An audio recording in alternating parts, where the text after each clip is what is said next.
আজকে দুটো রেসিপি দেখাবো, তোমরা অবশ্যই দেখো।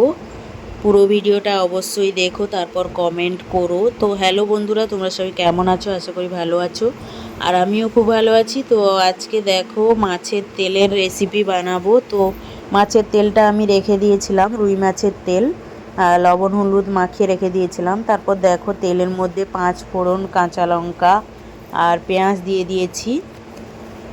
তেলটা একটু কম করে দেবে, যেহেতু মাছের তেল, তো মাছের তেলে কিন্তু তেল অনেকটা বেরোবে। তো দেখতেই পেলে আমি পেঁয়াজের সঙ্গে তেলটাও ভেজে নেব, তাই দিয়ে দিয়েছি।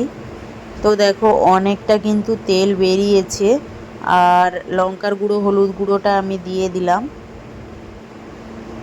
তো যারা যারা নতুন কাজ করছো, অনেকে তোমাকে অনেক কিছু বোকা বানাবে, কিন্তু তোমরা ঠিক ঠিক করে বুঝে শুনে কাজটা করবে।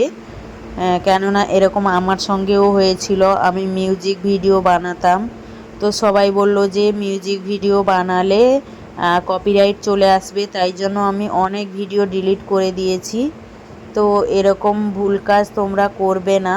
মিউজিক ভিডিওতে কপিরাইট আসে ঠিক কথা, কিন্তু ওটা তুমি যদি লাইসেন্স দেওয়া মিউজিক নাও তাহলে কিন্তু কপিরাইট আসবে না।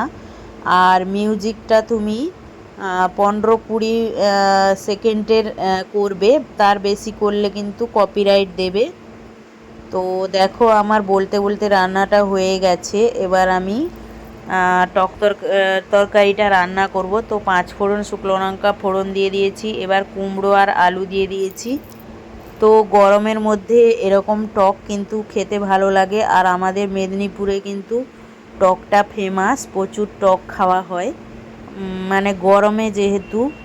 আর দেখো লঙ্কার গুঁড়ো আর হলুদ গুঁড়ো দিয়ে দিয়েছি, আর লবণও দিয়ে দিয়েছি, আর চিংড়ি মাছ দিয়ে দিয়েছি। নাড়াচাড়া করে নিচ্ছি। তোমরা চাইলে আলাদা ভেজে নিয়ে দিতে পারো। তো একটা মাছ দিয়েছি, আমার মেয়ে খাবে। আর দেখো তেঁতুল জল দিয়ে ভালো করে ফুটিয়ে তারপর মাছ দিয়ে দিয়েছি, আর কাঁচা লঙ্কা দিয়ে দিয়েছি। তো তোমাদের কেমন লাগলো অবশ্যই জানাবে। টকটা কিন্তু খেতে কিন্তু দারুণ হয়েছিল। লাস্টে কিন্তু একটু চিনি দিয়ে দিবে, তাহলে কিন্তু টেস্ট হবে।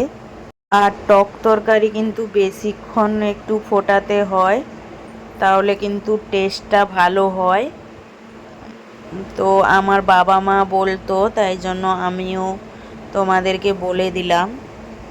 আর এটা কিন্তু ভাতের সঙ্গে মেখে খেতে দারুণ লাগে, একটা লঙ্কা মাখিয়ে। তো কেমন লাগলো কমেন্টে অবশ্যই জানাবে তোমরা।